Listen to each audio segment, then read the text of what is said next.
ano naman pang Alcancia, 166. Maraming salamat. Ang laki ng high demand mga chong. Ito po ma, bali 116 pesos. 1, 2, 3, 4, 5. Ito po ma, yung high demand mga chong 90 pesos. Yun o.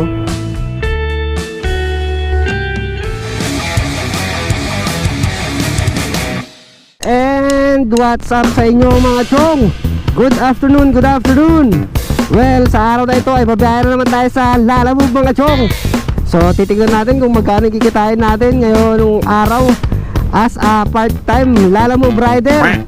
So kakalabas pa lang natin sa bahay mga chong at time check tayo 2:23 ng hapon. At ang araw mga chong, July 26. So Friday, July 26 mga chong. So kakatapos lang ng Bagyong Karina kahapon. Grabe yung ulan ni Bagyong Karina. Grabe yung mga napinsala niya dahil sa buhos na ulan. Ang daming binahang lugar. Awit na yon. Pero hindi tayo bumiyahe mga chong nung kasagsagan ng Bagyong Karina. Kasi syempre safety first. Ang dami kasing bahaing lugar din eh. Kaya hindi na ako nagbaka sakali.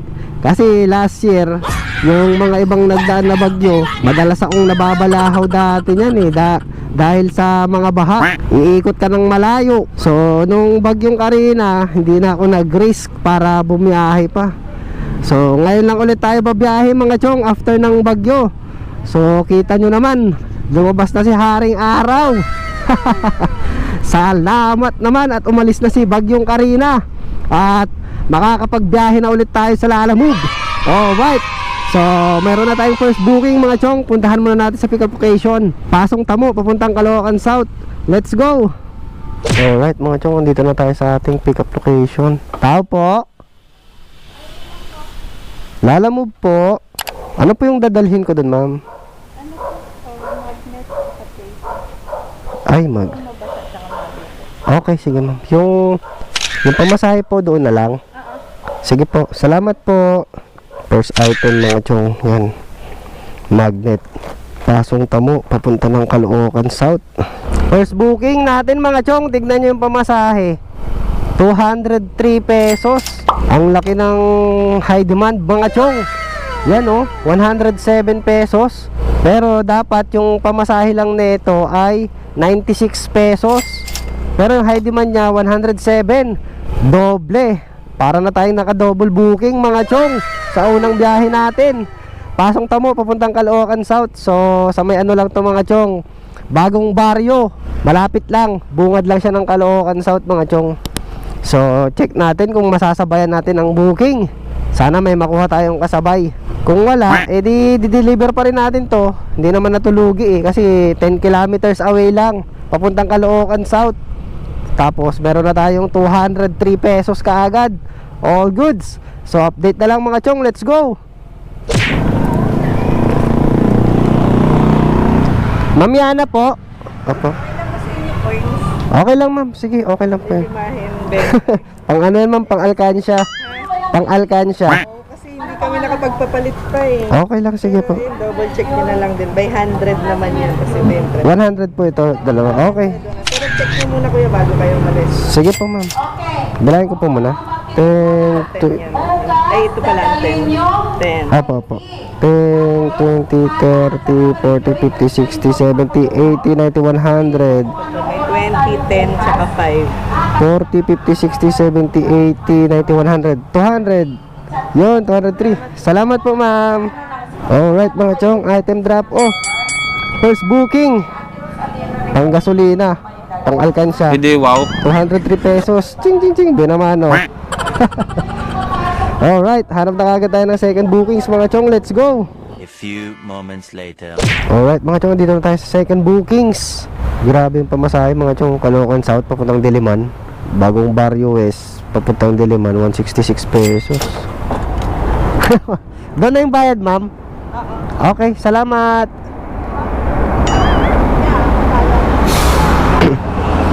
$166 po.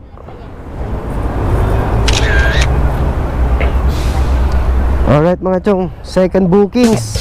Yan ang kaprasong tela lang. All goods.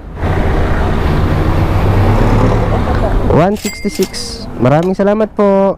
Alright mga chong, binayaran na tayo ng 166 pesos. Yan oh. Ayun na yung layo mga chong, 7.3 kilometer lang, 22 minutes. Tapos meron na tayong 166 pesos. Yung high demand mga chong, 90 pesos. Yun 90 pesos high demand.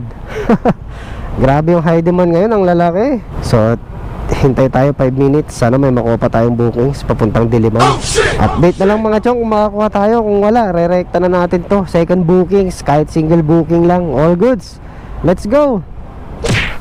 Hello ma'am, papuntang Kapo Keyos, papuntang Diliman. Ito lang po, Sali. Ayun, Sali. Ito na po lahat. Yung bayad doon na lang po. Salamat. Alright mga chong, pang double booking. Picturean natin. Plakak. Ayun, double booking mga chong, papuntang Diliman din. Alright mga chong, ito yung double bookings natin goods na goods. Yan, papuntang Diliman. Kasi ito rin all goods mga chong, double books. Alright mga chong, we got our second and third bookings of the day. Lagay ko dito mga chong, pakita ko lang. Yan, yung una natin na pick up kanina, Caloocan South papunta ng Diliman, 166 pesos. Yun yung kaprasong tela mga chong. Tapos itong isang box na na-pick up natin ay Malabon papuntang Diliman. So parehas lang na South Triangle to mga chong.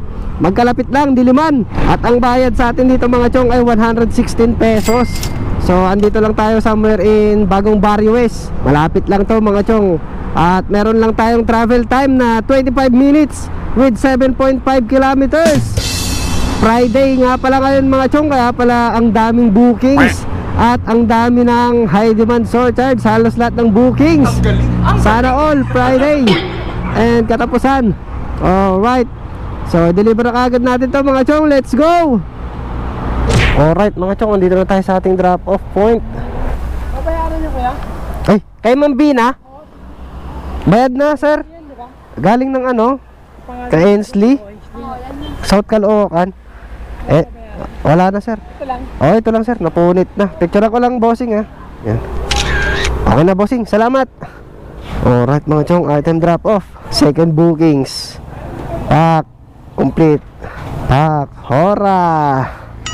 Next drop off point mga chong, 5 minutes, 1.7 kilometer. Let's go. Alright mga chong, dito tayo sa ating drop off point, Kapo Coffee. Tao po. Hello po, good afternoon. Ito po ma'am, bali 116 pesos. Po, picturean ko lang ma'am. Yan. Thank you po. Third bookings complete mga chong. Pack, 116 pesos, all goods. Time check 4:16. Nakakadalawang oras na tayo ng biyahe mga chong. 2 oras at meron na tayong 485. Alright, let's go. Alright, ang laki ng pangarga natin mga chong, pero magaan lang naman siya. Ayun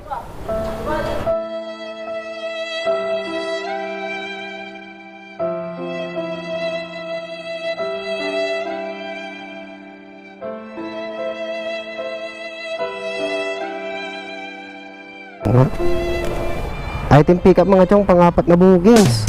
Isang box. Ang laki. Huwag kayo iiyak. So biyaheng Marikina tayo mga chong. Kaya San Francisco del Monte papuntang Marikina. And then meron tayong second bookings, pang double book. Puntahan muna natin itong pang double booking natin mga chong. San Francisco going to Marikina lang din. So mag-aabono tayo dito mga chong ng 220 pesos. Puntahan muna natin sa pick up location, pang 5 bookings. Let's go. Alright mga chong, andito na tayo sa ating pang 5 bookings, pang double booking. Tao po. Tawakan mo nga muna sir. Kayo po yon? Kasi dadalhin mo. Natawagan ko na, 250 daw. Na-confirm ko na nagbago siya ng order. Sige. Oo, kakatawag ko lang sa kanya sir. Bali 250 po Ay, ano yan sa pang pang full? Full chips. Full chips, oo. Bilangin ko lang sir kung ilang peraso siya. Ilang peraso ba to? 6, 8, 10, 12. Okay. May yan sir? May resibo? Wala? Wala na sir? Tsaka store naman. Oo, sige sir. Baka kasi hanapan niya ako mamaya Hindi naman siguro Kasi nagpalit siya ng order ko. 20 kasi yung unang order niya. Okay. Tira ko naman siya. Sige po. Bali ito sir, barya yung pang-abono ko eh. Okay lang nito. Yan. Ito po yung 200. Tag isang daan po yan. Tapos ito po 10, 20, 30, 40, 50. Sige po sir. Okay. Pa-double check. Salamat po ah. Okay. Alright mga chong, abono 250 pesos. Full chips. Full chips. Alam nyo ba yon mga chong? Alright. Double booking. Alright mga chong, we got our 4th and 5th bookings of the day. Naka-double booking na naman tayo mga chong. Grabe, ang laki ng mga pamasahe. Ang laki ng mga high demand talaga. So, dalawang bookings natin mga chong. San Francisco, Del Monte, Quezon City, papunta ng Marikina. So, yun, dalawang bookings. Bali, sisingilin natin lahat dyan. Masisingil natin ay 540 pesos.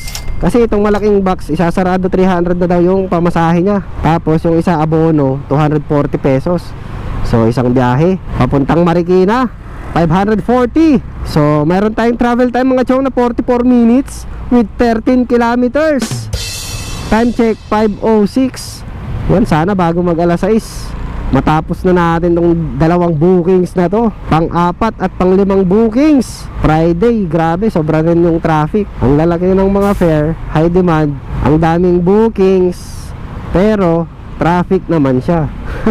Kahit saang lugar, traffic. Wait. Huwag kayo iiyak. Well, anyway, dalhin na kagad natin to mga chong. Let's go! Ay, hello po. Ito ma'am, yung full chips. Opo. Ito ma'am, 500 na lang po. 500 na lang po. 1, 2, 3, 4, 5. 1, 2, 3, 4, 5. Ito po ma'am. Thank you po. Maraming salamat po ma'am. Alright mga chong, item drop off. So binayaran tayo ng 500 kasama na yung abono. Bali 490 pesos lang yun mga chong. Mayroon tayong pasobra na 10 pesos mga chong. All goods. Grabe yung traffic dito sa Marikina. Ang daming clearing pa. Siyempre kakatapos lang kasi ng baha mga chong no? Kaya medyo magulo pa. Daming truck tsaka maputik. So punta na tayo sa next drop off mga chong. 2.9 kilometer, 10 minutes. Alright, dalhin na rin kaagad natin to. Let's go. Alright mga chong, dito na tayo sa drop off point. Pang 5 bookings. Hindi pa sir, pero i-gcash niya daw yata eh. Bali 300. Kayo po ba yung magbabayad o yung si ma'am ano? Si ma'am po. Si ma'am na po. Sir, picture lang kita sir. Smile ka sir. Yan, yan. Okay. Sige sir, tulungan kita. Dali natin din. Yan. Tawagan ko na lang siya no. Sabihin ko na chinat yun na rin. Okay. Okay, salamat po. Alright mga chong, item drop off. Pang 5 bookings plus 300 kasi Gcash yun mga chong eh. So binayaran tayo ni ma'am ng 300 pesos sa Gcash mga chong. So naka 5 bookings na tayo at meron na tayong 1,035 pesos. All goods. So time check tayo mga chong, 6:30. So naka-4 na oras na tayo ng biyahe at meron na tayong 1,035 pesos. Siguro kukuha na lang ako ng isa pang bookings pauwi, papuntang Commonwealth o Payatas no. Tapos uwian na. Ang sarap ng mga bookings ngayon. Ang lalaki ng high demand mga chong. Alahin mo yun, 5 bookings pa lang tayo. Naka 1,035 pesos na. Alright. So hanap na tayo ng isa pang bookings pa uwi. Update na lang mga chong, let's go. Hello ma'am, lalamove po yan? Papuntang Batasan? Opo. Ma'am, anong number nung ano ni Ma'am Angel? Ay, hindi po. Pinapababa lang sa akin po. Pinababa lang. Sige ma'am, yung bayad. Opo, okay na to ma'am? Sige ma'am, pasabi na lang ma'am na ano yung number ni Ma'am Angel i-send. Opo. Salamat. Alright mga chong, pang-6 na bookings. Marikina going to Batasan Hills. Yan, isang eco bag lang. Yung pamasahe lang nito mga chong ay 56 pesos. So meron tayong tip na 4. All goods. Item pick up mga chong, pang-6 na bookings. Marikina going to Batasan Hills, Quezon City. So meron tayong travel time na 9 minutes with 2.7 kilometers. At ang binayad sa atin doon ay 60 pesos. Alright, so i-deliver na kagad natin ito mga chong. Let's go. Yan, okay. Salamat. Alright mga chong, item drop off. Pang-anim na bookings. Complete na natin yan. Pang-anim na bookings plus 60 pesos. 1,095 pesos na mga chong. All goods. Alright mga chong, I think yun na yung last booking natin. So naka-anim na bookings tayo ngayong araw mga chong. Sa 6 na bookings na yon ay kumita tayo ng 1,095 pesos. So lumabas tayo kanina 2:30 ng hapon. And then alas 7 na mga chong. So naka-4 at kalahating oras tayo ng biyahe. At kumita tayo ng 1,095 pesos. All goods. Grabe, ang ganda ng mga bookings natin kanina. Ang lalaki ng mga high demand. Grabe, hapon na kasi ako lumabas, no? Kung sakali sanang maaga tayo lumabas, siguro naka 2,000 tayo. Hindi, wow. Hindi tayo maaga lumabas eh. Panghapon kasi tayo mga chong. So part-time natin sila, alam mo, di ba? So sa part-time na yon, yun ang kitaan ng part-time mga chong. Pero depende pa rin yung kita eh sa'yo, sa sipag mo. Kung gaano ka kasipag magbiyahe, doon babase yung kita mo sa bawat biyahe sa araw. So sa akin naman, unang biyahe natin single bookings lang, pero malaki yung pamasahe niya dahil sa high demand. Tapos yung sumunod mga bookings natin, puro double booking na. Sunerte tayo sa mga bookings na may mga malalaking high demand mga chong. At kumita tayo ng 1,095 pesos. Pero syempre ibabawas pa natin dyan yung lalamove fee mga chong. So 206 pesos yung lalamove credit na binawas sa ating wallet mga chong. So mayroon tayong malinis na 889 pesos sa loob ng 4 at kalahating oras na biyahe. All goods. Above minimum na naman mga chong. Alright, I think that's it for today's video mga chong. Inchong TV ang inyong lingkod, laging nagpapaalala na ang tunay na finish line ay laging nasa ating mga tahanan. So keep safe and drive safe sa lahat mga chong. Mag-iingat kayong lahat. Inchong TV signing off. See you again next vlog. Bye bye.